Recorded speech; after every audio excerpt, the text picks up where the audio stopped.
Guna mengoptimalisasi penguatan kapasitas sumber daya manusia terhadap seluruh anggota PTPS, Panitia Pengawasan Pemilu Kepala Daerah tahun 2024, Panwaslu Kecamatan Ciamas menggelar BIMTEK di Aula Kantor Kecamatan Ciamas.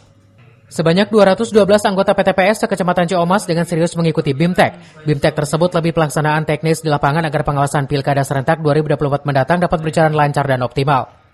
Peran PTPS sangatlah penting sebagai ujung tombak pengawasan Pilkada. Hal itu guna memastikan pengawasan setiap tahapan Pilkada berjalan sesuai peraturan prosedur yang berlaku.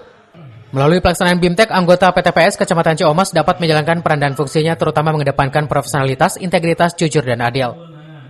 Untuk kegiatan BIMTEK ini kan sesuai namanya ya, bimbingan teknis.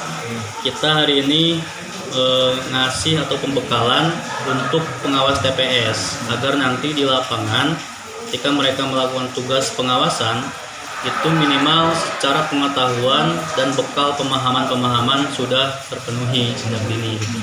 BIMTEK-nya satu hari kita dibagi 2 sesi karena jumlah TPS-nya 212, pengawas TPS pun berarti 212. Kita bagi ke dalam 2 sesi. Selain itu, anggota PTPS mampu memahami peran dan fungsi nanti saat menghadapi pengawasan masa tenang, pengawasan logistik, serta pengawasan pemungutan dan penghitungan suara pada saat hari H Pilkada. Dari Ciamas, Kabupaten Bogor, Iman Abdurrahman melaporkan.